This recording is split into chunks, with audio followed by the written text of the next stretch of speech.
Bonjour Gaël. Bonjour Sébastien. Merci d'avoir accepté cette interview, cet échange. Donc, pendant 45 minutes, 1 heure maximum, on va échanger sur le coaching en entreprise. On se connaît, donc, puisque on travaille aussi également ensemble, et je trouvais que c'était une bonne opportunité de pouvoir partager ça sur le réseau. Donc, est-ce que tu peux commencer par te présenter déjà? Oui, bonjour, Gaël Collant. Donc moi, j'ai bientôt 50 ans, donc l'âge de raison, et je viens du monde plutôt du sport et du marketing au départ, puisque j'ai beaucoup travaillé dans le monde du cycle. Pendant 7 ans, j'ai travaillé dans le monde du cycle, étant pratiquant avant intensif. D'accord. Ils ont eu un niveau correct en vélo. Et puis après, je suis passé des sportifs pro personnes handicapées sans transition dans la com. Et puis il y a 12 ans, 13 ans maintenant, j'ai fait la connaissance d'un monsieur aux cheveux blancs, avec un fort charisme, un beau costume gris qui me semblait être Monsieur Sylvestre de la World Company. Et c'était Marc Bernard et qui est devenu aujourd'hui mon associé et qui m'a fait entrer dans un monde qui est celui du coaching d'affaires à travers Action Coach et dont je suis jamais vraiment sorti depuis. Voilà, et puis j'accompagne des dirigeants d'entreprise. Euh, Aujourd'hui, depuis 3 ans, je fais ça en professionnel. Avant, j'étais amateur, maintenant, je suis professionnel. Et mon métier consiste à permettre à mes clients de mettre des paillettes dans leur vie d'entrepreneur. Ok, ça marche. Justement, si on fait j'ai écrit un post sur le sujet. Souvent, quand on fait des soirées réseau, en ce moment, c'est un peu compliqué avec la pandémie, ça commence à dater, mais je me souviens de soirées réseau et puis avec cette fameuse réflexion, ce petit sourire en coin quand on dit bah, vous faites quoi dans la vie? Je suis coach. Et certains qui disent ouais, c'est comme consultant, quoi. Il y en a partout. Euh, on n'ose pas trop le dire. Et il y a cette image-là. Est-ce que c'est un constat que tu fais, toi? Oui, oui, oui, oui, oui. Alors, moi, j'étais habitué aux métiers qui sont payés à fric fou à rien foutre. J'ai fait de la com. Et donc, ça, c'est quelque chose je veux dire, c'est un truc depuis le début de ma carrière. Oui, bien sûr, il y a des faux semblants, des images d'épinal sur le coaching, parce que il y a, comme dans beaucoup de métiers, mais il y a beaucoup de gens qui s'improvisent coach. D'accord. Et donc, on a des coachs pour tout, et en fait, on ne sait pas vraiment ce que c'est. Et c'est réel, c'est un véritable, une vraie problématique que nous rencontrons. Et je me suis posé la question parce que est-ce que c'était typiquement français? Parce que quand on va aux États-Unis, j'ai eu la chance il y a 2, 3 ans d'aller faire un petit tour là-bas et de voir que c'était légion. C'est-à-dire que si tu voulais aller plus vite, si tu voulais performer, il te fallait avoir un coach et que c'était pas du tout, je vais dire que c'est un gros mot en France, mais c'était. Est-ce que c'est vraiment une culture française, Action Coach, qui est plutôt aussi un concept international? Est-ce que c'est vraiment purement français ou c'est général? Ouais, je n'ai pas ta connaissance, moi, de l'outre-Atlantique ou même outre-Manche. Quand j'y vais, c'est en bateau, donc je ne rentre pas je rentre pas vraiment dans le milieu du business.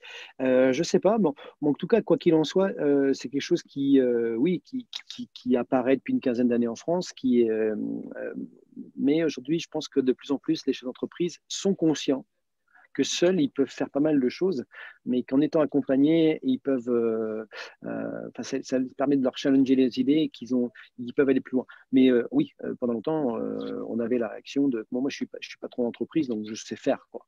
Ok, Ouais. bon, si tu sais faire, c'est tant mieux pour toi.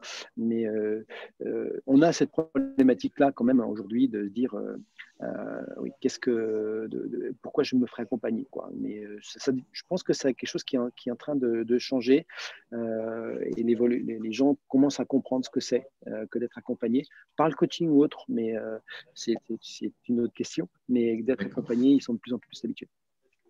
Alors justement, quand tu interviens, donc tu es dans des entreprises auprès de dirigeants, je suis curieux de savoir un peu tu dois avoir des étonnements sur certaines choses que tu dois retrouver un peu partout et tu dis mais c'est pas possible quoi. Est-ce que tu peux nous en dire un peu plus? Ça m'intéresse en tant qu'entrepreneur aussi. Oui, alors c'est sûr la première chose qu'on fait, c'est de rentrer dans l'univers des chefs d'entreprise qu'on va accompagner et de leur poser un certain nombre de questions, et ce qui nous permet d'identifier un petit peu les grandes problématiques. Et notamment, on me dit toujours, moi je veux développer mes affaires, je veux faire plus de chiffre d'affaires, je veux faire plus de renta. Ok, mais pourquoi tu veux ça? Ah, en fait, je me suis jamais trop posé la question. Et la première chose que je constate souvent, c'est que, et je prends l'image de la voiture, on sait tous conduire, on a à peu près tous un véhicule, on sait la faire démarrer, la voiture. Combien de fois il nous arrive de partir en voiture sans savoir où on va? Jamais. Et pour autant, chez beaucoup de chefs d'entreprise, ils ont leur entreprise, ils savent la faire marcher, mais par contre, ils ne savent pas où ils veulent aller avec. Et du coup, c'est comme quand on est dans le brouillard, hein, on roule à tâtons. Donc, on développe à tâtons, on se développe très lentement ou on ne se développe pas du tout. Et donc, la première chose que je constate, c'est déjà que les gens ne vont pas au bout de leurs idées, ne les ont pas couchées, donc n'est pas d'objectif. Et donc, ça n'a pas de perspective de vraies perspectives pour leur société, au-delà d'augmenter le chiffre d'affaires. Ouais, c'est ça. Ouais. Donc, oui, c'est vrai. Puis j'ai assisté à un de tes ateliers et c'est vrai que le fait, tu me disais, le fait de le marquer aussi. Parce que certains disent, si, je sais où je vais, je sais où je vais. Et puis en fait, le fait de le marquer entre le savoir dans son cerveau et le poser sur papier, il y a quand même une différence, quoi. C'est assez. Une différence fondamentale. Une différence fondamentale. Déjà, on le partage. On est obligé, pour le partager, on est obligé d'être clair dans sa tête. En tout cas, notre métier, nous, c'est de permettre à la personne, par d'un jeu de questions, que ce soit clair dans leur tête. Après, ils partagent avec nous. Cet acte-là fait qu'il y a un certain niveau d'engagement dans son projet. Donc, si je lui ai dit à Gaël, c'est peut-être qu'il va falloir que je le fasse. Et ça, c'est un moteur profond de motivation. Personnel pour à travers son produit, son business, son activité, son entreprise. Juste un exemple, j'ai un client que j'accompagne depuis presque 2 ans et demi maintenant. En 2 ans, on a presque doublé son chiffre d'affaires. Il a pris des locaux qui sont 10 fois plus importants que ceux qu'il avait à l'époque. Mais sans cette vision de là où il veut aller, avoir son objectif, lui, alors quand on a commencé, c'était 5, 10, 15 ans. Aujourd'hui, c'est 3, 8 et 13 ans. Sans ces objectifs-là, à terme, il n'aurait jamais fait ça. Et il se retrouve à travailler son entreprise beaucoup plus importante, travailler tout ce qu'il faut pour que son entreprise fonctionne à terme pour avoir son objectif. Et aujourd'hui, il se rend compte que ça lui apporte de la rentabilité aujourd'hui. Donc, c'est aussi avoir une perspective de croissance permet de mieux gérer son entreprise au quotidien et non pas se dire si j'arrive à ça, je ferai ça. Ok, voilà. C'est ça, c'est comme l'athlète qui prend le départ aux Jeux Olympiques, qui prépare les Jeux Olympiques et qui se dit la tête, donc athlétisme, 8 personnes finalistes. Ouais, moi je veux me qualifier au jeu, aucune chance de faire une médaille. Moi je veux être finaliste. On a de bonnes chances de faire la demi-finale, mais c'est pas sûr qu'on puisse faire la finale. Si je me dis que je fais le podium, je serai sans doute finaliste. Et si je me dis je vais gagner, je me donne toutes les chances d'avoir la médaille. Et c'est un peu ça. C'est entrevoir un peu plus gros. Ouais. Les objectifs ne sont pas faits pour être atteints qu'à 80%. Donc, voir un peu plus gros pour atteindre vraiment ce qu'on veut. Et s'autoriser à penser ça, s'autoriser à en être conscient et construire les choses pour. Ok. Tiens, on a une question. Jack, un client me demande un formateur commercial et me dit je veux qu'il soit un véritable coach pour mes commerciaux. Quelle différence entre un coach et un formateur? La différence entre un coach et un formateur, c'est qu'un formateur va délivrer du savoir, quelque chose de très descendant, même s'il y a des exercices, même s'il y a un certain nombre d'interactions qui sont faites avec les gens qui sont formés. Le coach, lui, sa vocation première, c'est de poser des questions et de révéler aux gens qu'ils ont les potentiels pour le faire.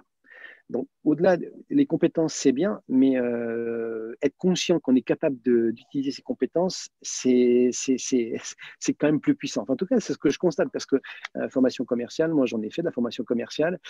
J'ai même intervenu pour des chambres consulaires, pour de la formation de commerciaux. La différence, c'est que quand on dit, voilà, c'est comme ça qu'il faut que tu fasses, bon, ok, c'est bien, ça m'inspire sur le moment, mais je m'imprègne pas forcément des outils. Alors que le coaching, on est sur une relation dans la durée. avec un jeu de questions qui fait que la personne se rend compte qu'elle est capable d'utiliser. Et donc, nous, le transfert de savoir, il est quelque part, il va venir en fonction des questions des gens qu'on a en face de nous, Ouais. des besoins des gens, et non pas en dire, voilà, la solution c'est ça, et on n'a pas de solution. C'est la Ouais, c'est un différence avec le système de formateur. questionnement, c'est faire prendre conscience que. Ouais. C'est exactement ça. Et sur je vais partir dans votre méthodologie qui est en plusieurs étapes. Une des premières étapes, c'est ce que vous appelez la maîtrise. Oui. J'avais vu la présentation, j'avais trouvé ça excellent, toujours en tant qu'entrepreneur. Est-ce que tu peux nous en dire un peu plus? Ce que c'est pour toi la maîtrise? Alors, la maîtrise, bah, c'est les fondations de la maison, hein. C'est facile de faire une maison en château de cartes, mais elle ne tient pas longtemps. Donc, on peut aller très, très, très vite dans son développement. Maintenant, si on n'est pas sûr de nos bases, il y a de grandes chances qu'à un moment donné, il y a un pilier qui casse et qui casse l'édifice entier. Donc, la maîtrise, c'est vraiment de s'assurer que l'entreprise est une entreprise, ce qu'on appelle commerciale, c'est-à-dire qui ait les clés pour délivrer le produit dans de bonnes conditions auprès de ses clients, que ce soit rentable et que ce soit maîtrisé en termes de temps. Et la quatrième dimension donc, de la maîtrise, c'est de savoir où on va. La première chose, c'est de donner des objectifs. Donc, un des objectifs, de contrôler la façon dont on délivre le produit et le service auprès de ses clients, avoir les indicateurs de performance, tableau de bord pour gérer ça, et puis s'assurer qu'on est bien dans le timing, qu'on n'est pas à 80 ou 100 heures par mois, parce qu'on sait très bien que ce n'est pas gérable à moyen terme ou à long terme. Donc, maîtriser son temps, celui des autres, celui de son environnement, c'est les 4 points de la maîtrise. D'accord. Oui, forcément, oui, à 80 heures. Je vois beaucoup d'entrepreneurs qui travaillent 80 heures, enfin, énormément. Donc là, du coup, ouais, c'est être capable de prendre du recul par rapport à ça pour analyser, pour justement, oui, parce que c'est pas forcément viable. C'est ça, et c'est pas viable. J'ai une personne proche de moi qui faisait ça. Il se dit, moi, je suis Superman, hein, je vais y arriver, pas de problème, pas de problème. Et puis j'ai un appel, je sais plus, au moment de l'été, il me dit de toute façon, ouais, je bosse comme un dingue, mais ça me plaît, et puis je suis dedans, et puis 2 mois après, puis personne. Voilà. Et ça, c'est le danger qui guette. Donc, on n'est pas dans la maîtrise. C'est-à-dire qu'on fait à la place d'eux, on fait pour les autres, ou on fait parce qu'on n'a personne. Et du coup, c'est pas. Là, on a un pilier qui peut casser à tout moment, et donc l'édifice, il se casse. Voilà, il s'effondre. Donc, enfin, notre proposition, nous, c'est de travailler sur ces 4 piliers-là. Le cap, les opérations, le pilotage avec les chiffres et le temps. Et là, tu dis à la place 2, ça, je constate dans mon réseau de manière globale que oui, c'est une vraie problématique, ça, faire à la place 2. C'est-à-dire que souvent, les dirigeants veulent faire tout. Oui. Parce qu'ils pensent que leur temps est gratuit. De toute façon, plus je vais bosser, c'est du temps gratuit pour l'entreprise. C'est du temps gratuit peut-être, mais c'est du temps gratuit pour l'entreprise. Ce n'est pas du temps gratuit pour soi. Parce que c'est du temps qu'on ne va pas passer avec ses proches, avec ses enfants, qu'on ne va pas partager avec ses amis. On ne va pas pouvoir se cultiver, on ne va pas pouvoir prendre de la ressource et on ne va pas pouvoir prendre du plaisir dans sa vie. Quand on dit des étincelles et des paillettes dans sa vie, c'est aussi profiter de tous les aspects de la vie, pas uniquement de l'entreprise. Donc oui, quand on fait 80, 90 heures ou 100 heures par semaine, on ne fait que travailler. Ça peut satisfaire un moment, mais durablement, est-ce que c'est satisfaisant? Et on se rend bien compte que non. Et du coup, les burn-out masqués de beaucoup de chefs d'entreprise ont partie dû à ça. Donc, c'est un des trucs qu'il faut penser dès le départ. Oui, tout à fait. Tout à fait. Un des deuxièmes échelons, c'est le fameux marketing. Voilà. Et une fois qu'il y a la maîtrise, il faut s'élever et travailler le marketing.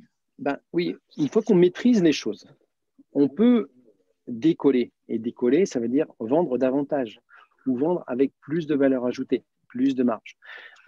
Pour ça, c'est aussi quelque chose qu'il faut anticiper, qu'il faut mettre en stratégie, qu'il faut planifier pour que ça fonctionne. Donc, nous, on a des outils là-dessus. On travaille sur nos 5 leviers commerciaux. Alors, c'est extrêmement simple. 5 leviers et on identifie la stratégie commerciale. En tout cas, on peut décliner la stratégie commerciale. Identification des cibles, de l'offre et des messages qu'il faut adresser à nos cibles. Et puis, comment on se différencie sur son marché. Mais ça, on peut le faire que si on maîtrise maîtrise parce que il m'est arrivé de me retrouver à accompagner une entreprise il y a quelques années. La demande était comment je fais pour faire du marketing, et puis le premier entretien que je fais avec elle, je me rends compte qu'elle vend à perte. Donc si les maîtrises en amont n'est pas faite, on peut continuer à faire du marketing, mais on va creuser sa tombe. Donc c'est le deuxième échelon.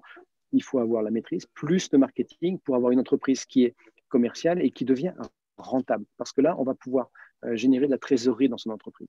En faisant du marketing, en vendant mieux, en vendant plus, on va créer du cash flow et de la marge pour son entreprise pour pouvoir la développer derrière. Et tu dis donc la maîtrise, après, tu as différents leviers marketing. C'est ça que c'est-à-dire, c'est les leviers de la vente ou c'est le levier de la com, c'est-à-dire Moi, c'est ce que j'appelle le commerce. Le marketing, c'est ce qu'on appelle le commerce. Le commerce, c'est dans la conception que j'ai des choses, c'est deux choses. Il y a d'une part le marketing, ce qui est la préparation de la vente, et la vente elle-même. Donc, le commercial, on va dire la vente, et le marketing, tout ce qui va préparer tout ça.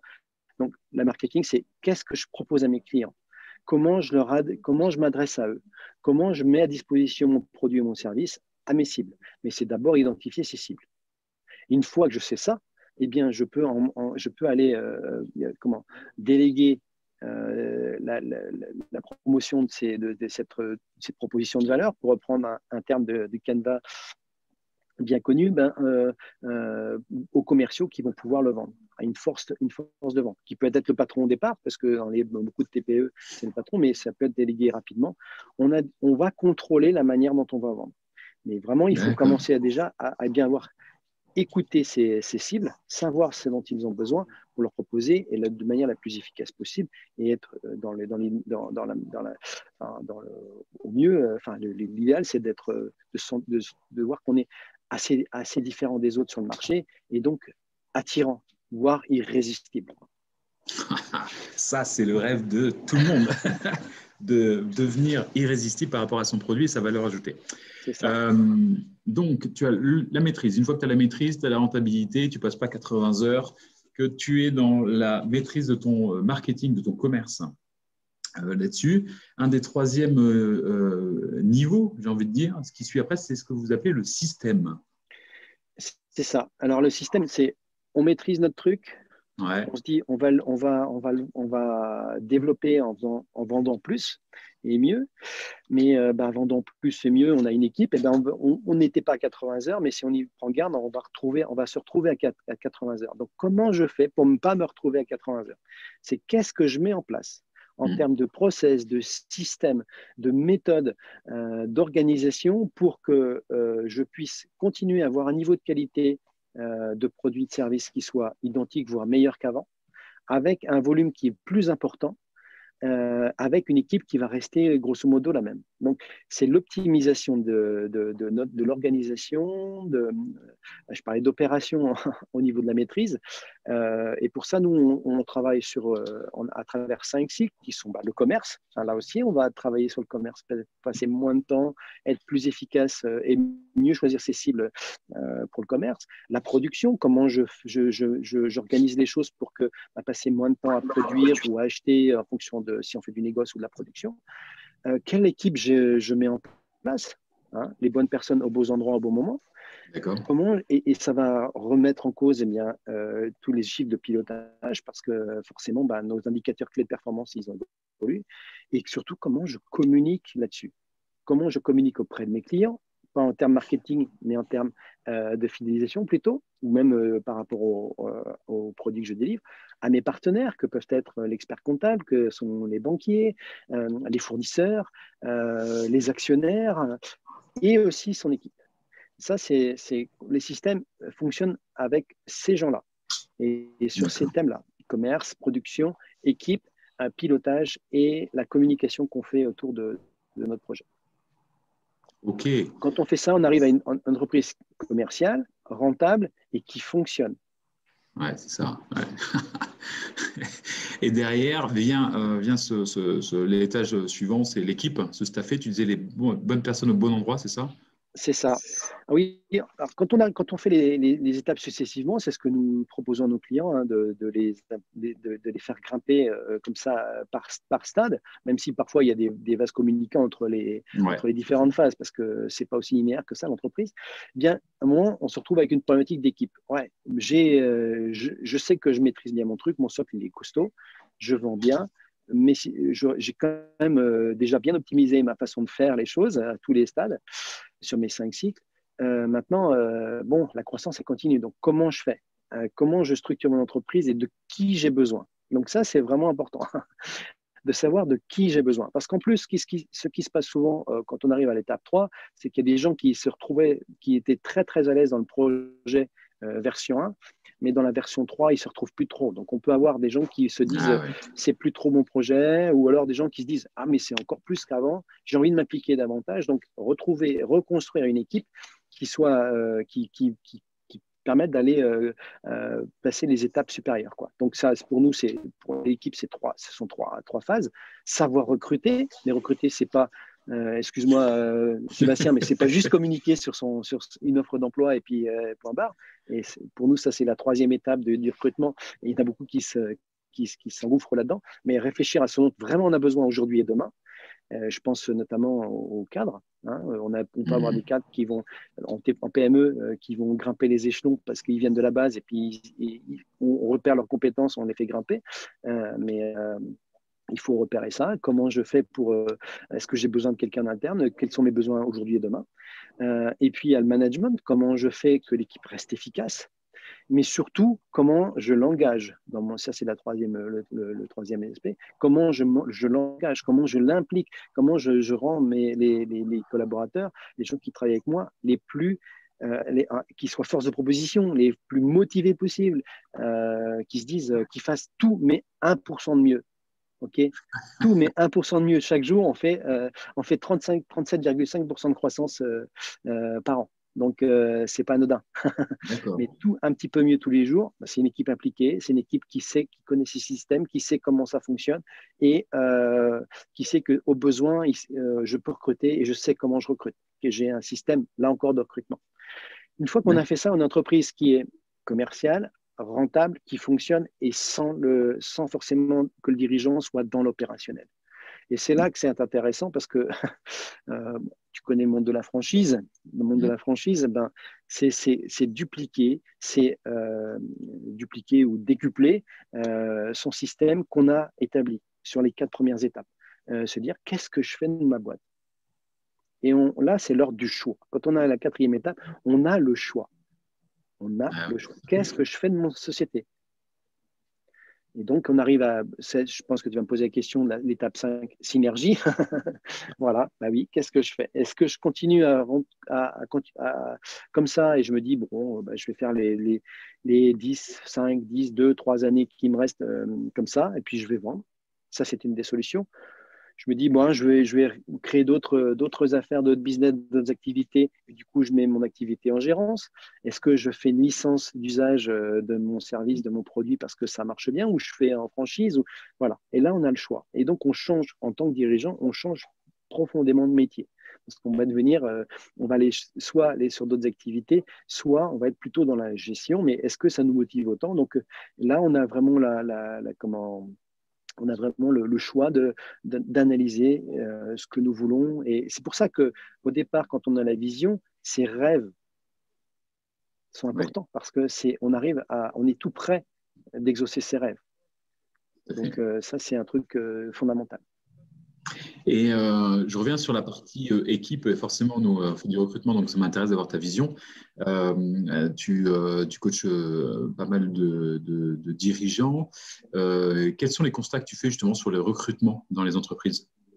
C'est intéressant la question, mais Ce que je fais comme constat principal dans les entreprises, c'est que c'est la sacro-sainte fiche de poste qui guide tout.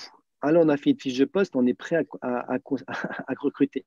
Seulement, ben, souvent, qu'est-ce qu'on fait pour une fiche de poste? On va sur Internet et puis on se dit, ben, je vais copier, je vais reformuler un petit peu mon truc et je fais mon annonce. Mais on ne s'est pas posé la question de quoi avait besoin l'entreprise au moment T, mais dans 2, 3, 5 ans, de quoi j'ai besoin? Donc, quels sont vraiment ce dont j'ai besoin? Alors, l'autre biais à ce moment-là, c'est de créer un poste qui soit de la haute couture, un costume qui soit fait sur la personne. Mais est-ce qu'on on est bien sur les problématiques? Est-ce que c'est bien ça dont on a besoin pour développer l'entreprise? Ou est-ce qu'on veut faire plaisir à quelqu'un? Ou par facilité, on va habiller quelqu'un. OK? Ça, c'est la première chose. Après, c'est de se poser la question de quelles compétences a besoin cette personne. Compétences techniques, RH, le droit social, des notions de management, j'ai maîtrisé la GPEC, mais aussi ce qu'on appelle aujourd'hui les soft skills, c'est-à-dire les compétences humaines que nous avons. Ça, c'est quelque chose d'important. Et de se dire, est-ce que c'est la personne que je recherche, comment la personne que je recherche va pouvoir s'inclure, s'intégrer ou prendre le lead, parce que si on cherche un manager, exercer son leadership sur l'équipe. Est-ce qu'ils vont être ils vont pouvoir, on va pouvoir créer vraiment un esprit d'équipe. Donc ça, ces étapes-là, en général, elles sont absolument ignorées par la plupart des responsables de PME. On se précipite sur la troisième, qui est eh bien, je vais mettre une offre, et les questions qu'on me pose, c'est qu'est-ce que tu crois qui est plus important, qui va mieux marcher? C'est Indeed, c'est Region Job. Alors moi, je dis, et on revient sur les étapes supérieures. J'en sais rien, je ne sais pas qui tu cibles. Donc, c'est comme en com. C'est comme faire de la com. Si je dis, je vais chercher, moi, ma cible, c'est des 15-25 ans et que je fais une publicité sur notre temps, j'ai peu de chances de les avoir. Donc, c'est exactement ça. Voilà.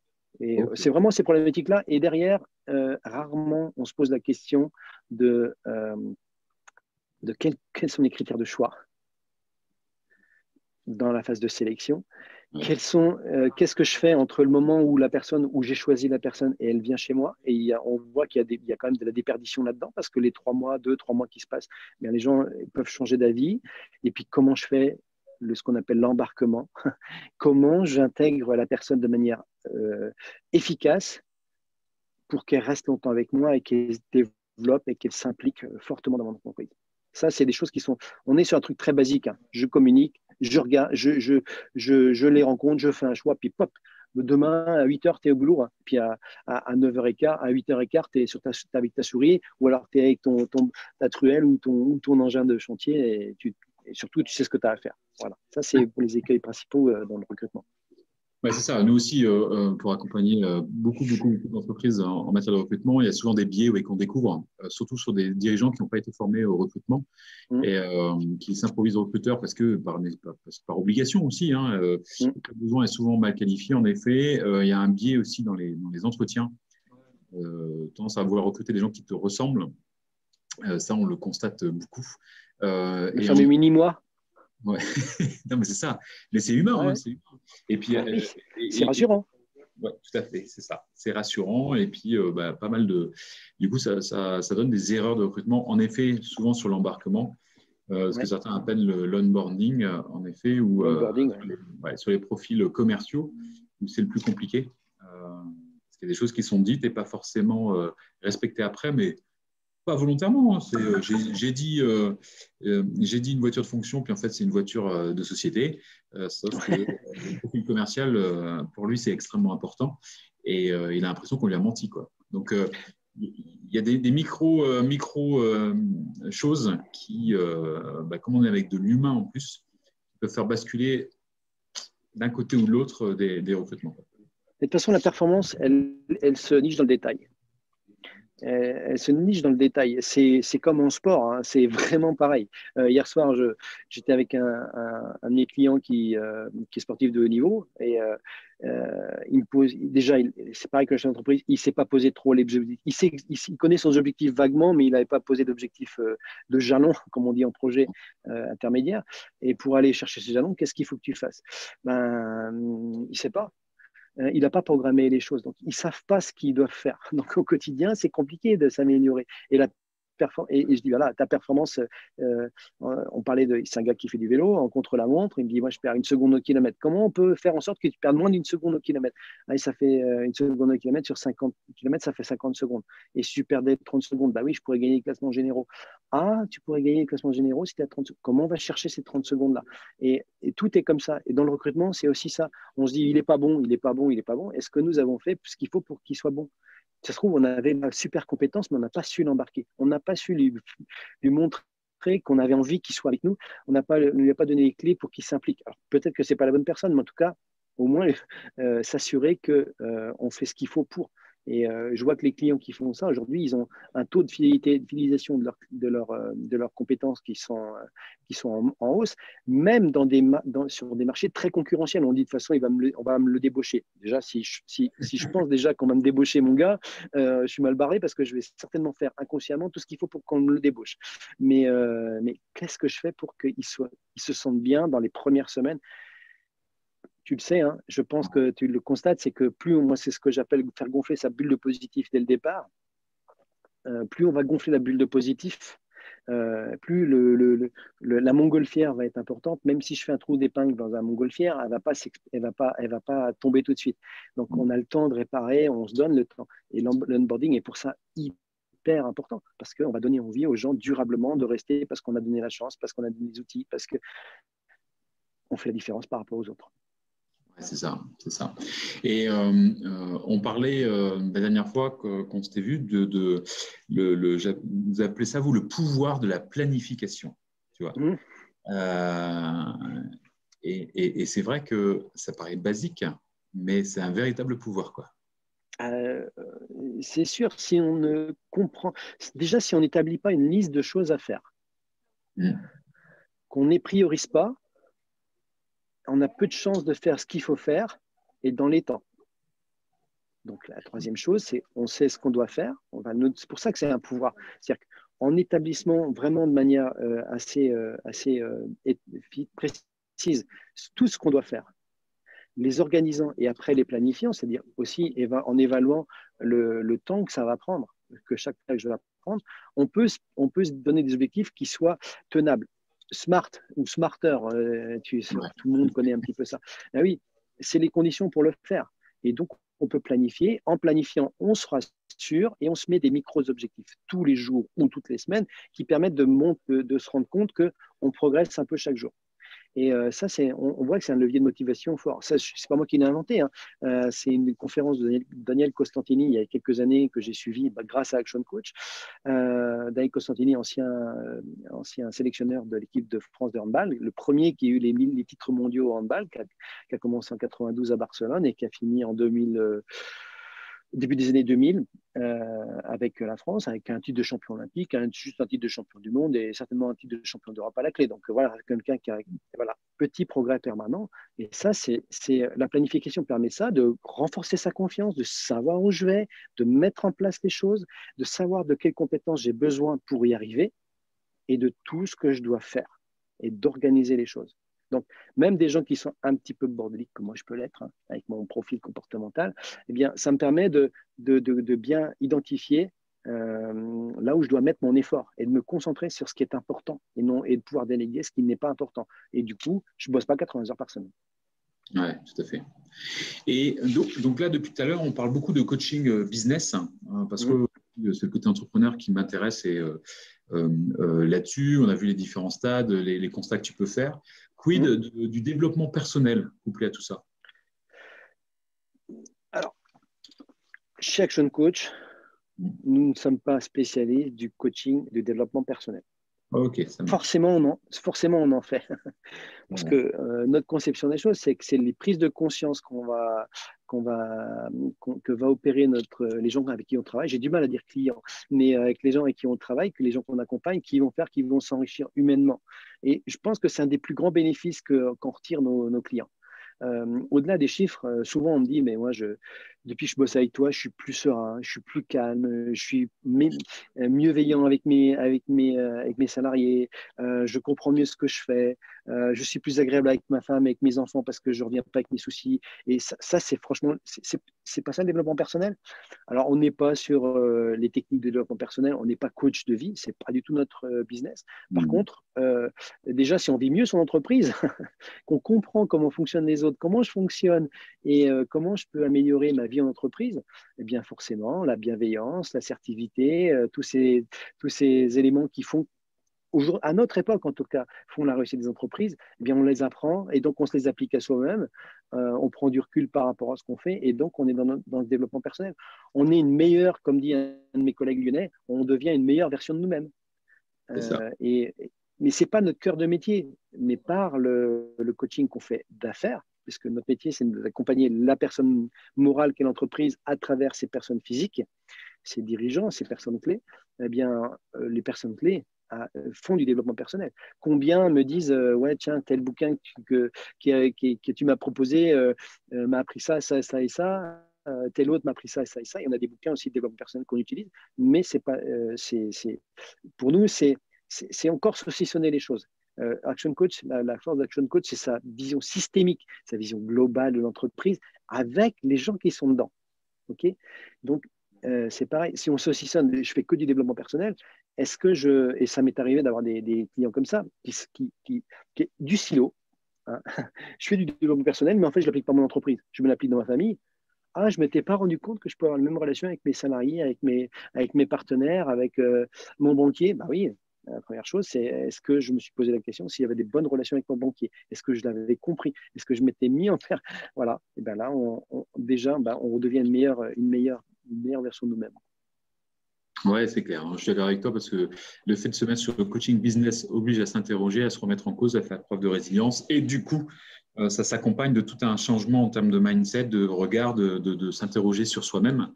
Est-ce que des fois, tu tombes sur des dirigeants ou dirigeantes qui ont le casque dur, on va dire, enfin la tête dure, et, euh, parce que je pense à certains ou certaines, les Bretons ont tendance à avoir cette image-là de tête dure. Comment tu fais? Parce que je te prends un exemple d'une société, Sensenco, que j'adore, qui accompagne au changement. Et me disent souvent, il faut que le dirigeant ou la dirigeante soit d'accord pour changer, parce que sinon c'est très très compliqué. C'est ça. Ben, c'est sûr qu'il y a des gens qui ont la tête dure. L'idée, c'est de trouver ce qu'ils veulent améliorer et la motivation profonde qui fait qu'ils s'engagent avec nous. Alors, il y a aussi des erreurs de casting, hein. On est très loin d'être parfait. On commence des relations de coaching avec des gens qui n'ont pas envie en fait, du coaching. Donc, ça peut arriver. Mais les gens qui ont vraiment envie de coaching, ils vont à nous de trouver ce qui va, pour quelles raisons ils s'engagent là-dedans. Et c'est très personnel. Donc, le levier, il est très personnel. Pour les gens qui ont la tête dure, mais il faut commencer à pouvoir rentrer dans leur monde. Okay, c'est rentrer dans leur monde, apprendre à les connaître. Et il y a des gens qui sont tellement, qui vont rester dans leur coquille. Bon, ben voilà, ça peut arriver. En général, on arrive à rentrer dans leur monde et se dire et voir ce dont ils ont besoin. Puis il y a des gens qui sont soit très timides, soit qui se disent, moi je sais tout. C'est les inverses, hein, quelque part. Mais oui, ils peuvent être timides et je sais tout. Alors là, c'est compliqué. Mais le métier du coach, c'est de rentrer dans l'univers de l'autre et non pas dans le mien. C'est pas le mien que je vais projeter, c'est celui de l'autre que je dois exploiter pour qu'il réussisse ce qu'il veut réussir et au rythme auquel il veut réussir. Donc, ça arrive forcément, mais à nous de trouver les solutions. L'avantage que nous avons, nous, en cabinet, avec mes deux associés, Marc et Aurélie, c'est que ayant des personnalités différentes, des expériences aussi complémentaires, on peut échanger par rapport à ça et trouver des pistes de solutions pour permettre aux gens qu'on accompagne de bien identifier et de se mettre en position de remise en question. Donc, forcément, ça, c'est un truc. Le mec qui n'a pas envie de se remettre en question, la dame qui n'a pas envie de se remettre en question, ce serait difficile. Maintenant, on peut trouver des clés avec tout le monde. Ok, si vous avez des questions, vous n'hésitez pas, surtout. Alain, Bettina, enfin toutes les personnes qui sont spectateurs, si vous souhaitez poser des questions, parce que ça fait plus de 40 minutes qu'on échange et puis voilà, je ne vois pas le temps passer. Du coup, il ne faut surtout pas hésiter à nous couper si vous avez des sujets là-dessus. Donc, toi, tu interviens sur la Bretagne. Tu interviens autant, tu as un client qui est un sportif de haut niveau. Donc, Ouais. donc, il y a vraiment des similitudes entre sportif de haut niveau et business, quoi. Ouais, et moi, c'est mon grand plaisir en ce moment, c'est d'avoir un certain nombre de chefs d'entreprise, un sportif de niveau et un chef étoilé. Un Et chef de me étoilé. dire, un chef étoilé, et de me dire que les outils que nous utilisons, eh bien, s'adaptent aussi bien aux uns qu'aux autres. Donc, moi, ça me plaît bien parce que le sport et moi, ça fait pas deux. Hein, ça fait ça fait vraiment un. C'est mon truc. Et hier, je discutais avec le gars et je dis, tu veux faire ces objectifs-là, ces objectifs-là. Ok, qu'est-ce qu'il faut que tu fasses pour y arriver? Moi, je me suis jamais posé la question. Bon, qu'est-ce que tu peux trouver comme exemple? Comment tu pourrais faire ça? Et on s'est retrouvé et je lui dis pour la semaine prochaine, bah, tu réfléchis à ça, puis on réfléchit sur ton plan d'action. Tu as trois objectifs majeurs dans l'année. OK, comment tu fais pour en réussir au moins un? Au moins un. Pourquoi? Parce qu'on va enlever de la pression. Mais au moins un des objectifs, on va faire les choses qu'il faut. Et donc, on est en train de travailler là-dessus. Donc, bah, lui, ça va être la planification de ses entraînements qui vont changer. Certainement, puisque c'est du cycliste, bah, il va travailler son contre-la-montre. Hein, et donc, on va faire un travail mental sur pourquoi à un moment tu te rends compte que tu te dis je pourrais aller faire plus, mais tu t'endors. C'est ce qu'il me dit hier. Je m'endors sur le vélo parce que 50 km de contre-la-montre, c'est long. Ça fait une heure et quart. Ouais. Donc c'est long. Et donc repérer les moments de déconcentration, puis aller voir sur le terrain, là où le terrain est plus favorable pour passer son attaque. Et c'est exactement le chef d'entreprise. C'est là, je vais déclencher cette stratégie marketing-là parce que je veux aller capter ce type de cible. Et voilà. Et c'est exactement la même chose. Je planifie. Je identifie les actions qu'il faut que je fasse. Je me mesure le temps qu'il faut pour y arriver. Je mesure les compétences dont j'ai besoin pour ça. Soit je les apprends, soit je me les associe avec des gens qui sont externes de mon business, Ouais. de moi. Et puis après, je planifie les choses. Donc, on est vraiment dans la similitude. Et nous, on recherche la performance avec les chefs d'entreprise. Donc, j'ai un de nos partenaires avec qui on travaille sur un projet et qui m'appelle Monsieur Plus. Bah oui, c'est toujours aller un peu plus loin, quoi. Et donc, avec le sportif, on parlait avec le cycliste qui s'appelle Damien, des gains marginaux, de ce que l'équipe de Froome appelle les gains marginaux. Bah oui, les gains marginaux, c'est 1%. Mais quand je vous disais tout à l'heure que c'était 1% tous les jours, c'était 37,5% de progression dans l'année. Ben c'est quand même, c'est pas négligeable. Donc, on est sur les mêmes types de problématiques. Les outils sont différents, mais c'est pas moi qui maîtrise les outils. Moi, je ne maîtrise pas la préparation physique. Je ne maîtrise pas la préparation mentale. Et si on va sur. Je lui ai dit, écoute, si tu veux qu'on aille sur la route un jour, un mercredi après-midi, parce que moi, je me laisse la liberté de ne pas travailler le mercredi après-midi, de consacrer mon après-midi à faire du vélo et à pouvoir coacher Damien. Bah, écoute, si tu veux qu'on aille un mercredi après-midi, on ira là, là, là et là. Et puis, tu décideras de là où tu veux faire. Et on mettra les stratégies en place. Voilà. Et c'est exactement la même chose en entreprise. Je dois être là parce que je veux rencontrer telle personne. Je dois faire ça parce que je veux faire ça. Je dois rencontrer tel conseiller financier parce que je veux financer ça. Je dois rencontrer tel cabinet RH parce que je veux avoir ce type de personnalité chez moi. Sur tous les aspects, on Ouais. a ces mêmes recherches d'exigence, de performance, le souci du détail qui fait toute la différence. On a Et une le chef question. hôtelier, c'est ça aussi. Hein. On a une question justement sur le fait que tu coaches des chefs d'entreprise uniquement, point d'interrogation, ou parfois des directeurs, et donc parfois contre leur volonté. C'est-à-dire, imagine un dirigeant qui te dit, mon manager, là, Monsieur Plus, tu vas tu vas me le coacher. Est-ce que c'est déjà arrivé? Non, contre sa volonté, c'est même pas envisageable. D'accord. Ça m'est arrivé, hein, enfin, ça m'est arrivé. Non, j'ai côtoyé des gens qui ont été coachés contre leur volonté. Ouais, bien sûr. Là, je vois quasiment ses bureaux de là où je suis, de la personne dont je parle. Donc, c'est une personne réelle que je connais très bien. Ça ne me donne rien. Donc, moi, j'y vais pas. Je dis, quand un dirigeant me dit, est-ce que tu peux coacher un tel, mais par contre, il n'a pas très envie, je dis, c'est même pas la peine. Moi, la première chose que je fais avec lui, eh bien, c'est d'avoir un entretien, savoir d'échanger avec lui avant de lui dire que je peux le coacher ou pas. Je lui dis, je suis très clair, je dis, j'en sais rien si je peux te coacher.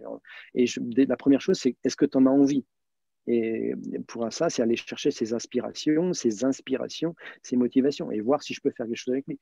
En aucun cas, je vais forcer une personne à être coachée. Ça ne marche pas. Le coaching, c'est quand même, on travaille sur soi.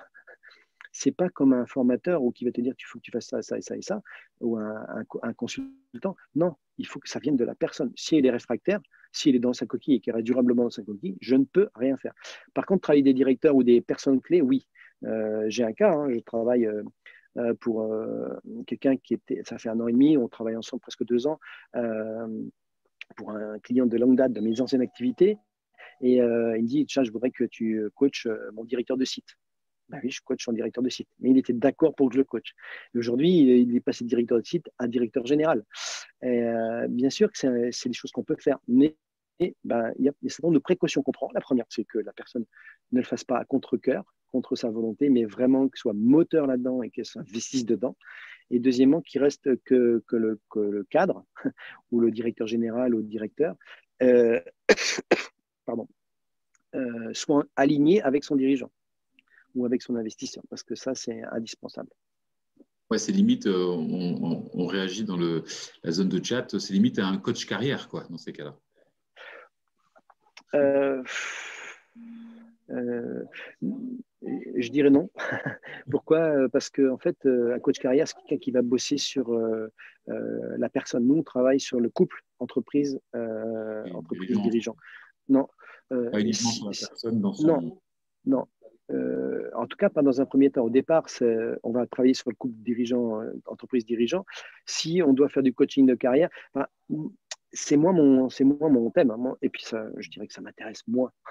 Moi, ce qui Ouais. m'intéresse, c'est que développer les performances des boîtes et qu'elles se rendent compte que le dirigeant ou les dirigeants se rendent compte qu'ils peuvent faire mieux que ce qu'ils n'ont jamais pensé faire et qu'en fait, c'est plus facile que ce qu'ils pensaient et que en fait, tout ce qui est compliqué, ben, en fait, on peut trouver des solutions pour savoir casser la complexité et qu'ils se rendent compte qu'ils sont capables de beaucoup plus de choses que ce dont ils étaient réellement conscients. Coaching carrière, les gens qui le font beaucoup mieux que moi. Donc, si c'est vraiment de coaching carrière, Ouais, c'est maintenant, vrai. quand on est chez les dirigeants, le coaching carrière, il est très lié à l'entreprise, à un projet, et là, on peut s'inscrire. Mais c'est vraiment, il faut qu'il y ait un projet derrière. OK.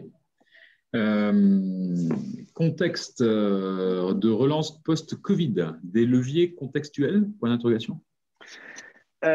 Oui, oui, oui, oui, oui. Et je pense que pour le coaching, les confinements successifs sont des opportunités.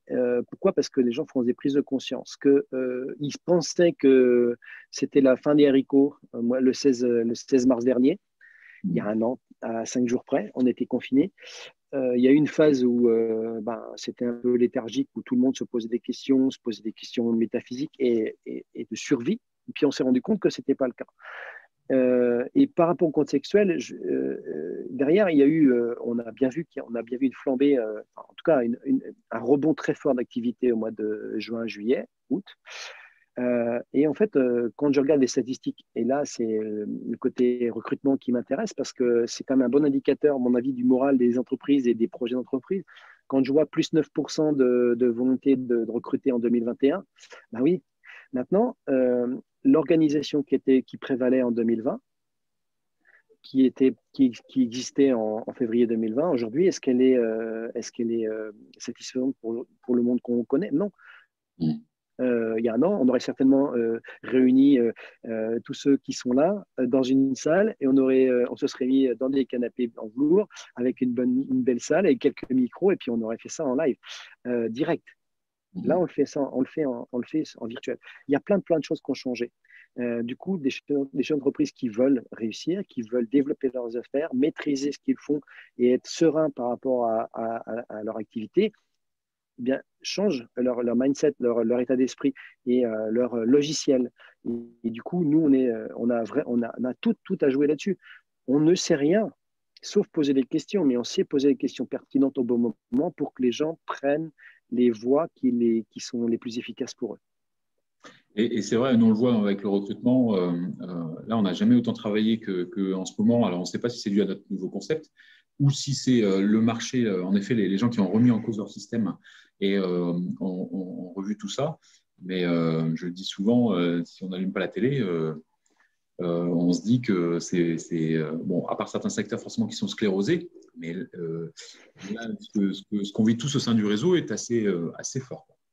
Mais sclérosé, ça veut dire quoi? Parce que tu vois, depuis le mois de novembre, j'ai presque doublé mon chiffre d'affaires, et Ouais, notamment avec des hôteliers.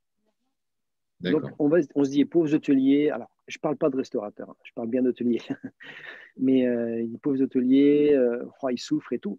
Ils souffrent, c'est sûr, mais ceux qui veulent s'en sortir, ils ne pensent pas à ce qui va arriver demain. Ils ne voient pas le caillou qui est devant leur route. Ils se disent comment je vais surmonter le caillou, comment je vais l'escalader ou comment je vais le contourner. Et quand ils se disent, ils s'autorisent à penser derrière le caillou, qui est le Covid, eh bien, ils se disent, ah, mais j'ai un avenir. Et donc, ils préparent l'avenir. Et comme les choses ont changé, notamment le business model va changer, pas le business, oui, le business model va changer, l'offre peut évoluer parce que l'attente des clients va évoluer. Dans l'hôtellerie, on sent bien Ouais. ça germer. Eh bien, ça permet entre nous, notre métier de coach, il a totalement sa place et même son efficacité.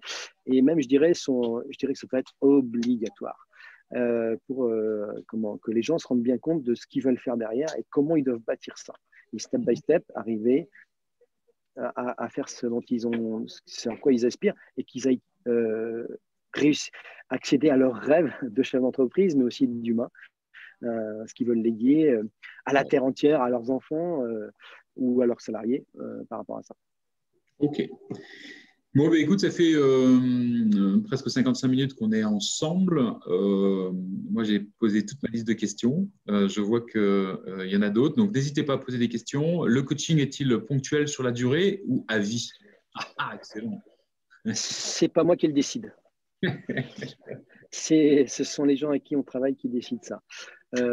En tout cas, on n'est pas sur du ponctuel. Je pense que le plus petit contrat que j'ai signé, c'est 3 mois. Et je crois que tu sais qui c'est. Parce qu'on est plutôt sur une dimension de moyen terme. Et ce qu'on constate, c'est que si on fait bien notre job, si on a bien recruté nos clients, bien dans le sens dans la qualité, et qu'on fait bien notre job, le coaching, il est à vie. C'est pas une assurance. C'est-à-dire que nous, on se remet en cause tous les mois. C'est-à-dire que tous les mois, nos clients, à partir de 6 mois de contrat, peuvent remettre en cause le contrat. Pourquoi ils continuent à bosser avec nous si on n'a pas de résultat? Voilà. Et donc, ce qu'on constate, c'est que les gens arrivent à des stades. On parlait des étapes, tout à l'heure des 6 étapes. Petit à petit, ils passent des caps.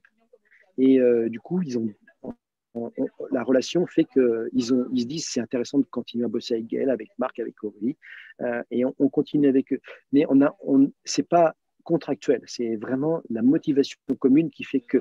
Mais ça peut être à vie. Je crois qu'il y a des coachs, notamment en Australie, qui ont plusieurs dizaines d'années de relations avec des clients Ouais, qui évoluent dans le temps, en termes de rythme, en termes de sujets abordés et autres, mais ça peut être dans le temps. On n'a pas de durée minimale. Enfin, on a une durée minimale de 6 mois, mais on n'a pas de cap. C'est pas comme, j'entends souvent parler de mission coaching. ouais. La mission coaching, vu qu'on a une approche systémique des choses, c'est compliqué parce qu'on va toucher à tout à un moment donné. Mais ça peut être à vie, mais c'est pas nous qui décidons. C'est vraiment conjointement que ça peut se décider. Ok. Bah, écoute, Gaël, je vais te remercier pour ce Merci à vous. Merci à euh, toi et aux gens qui étaient présents et de leurs questions. merci à tout le monde. Donc, tout ça est enregistré. On va mettre ça sur YouTube, rediffusion, replay pour pouvoir regarder à nouveau. Très instructif et oui, tout à fait d'accord. Merci Bettina. Ça, excellent. Pas mal de réponses. Et puis, ben, je te dis à bientôt. Bonne journée Merci, à bientôt. Bonne journée à et, tous. et à bientôt ben, sur LinkedIn ou au téléphone. Voilà. Allez, au revoir, bonne journée. Au revoir.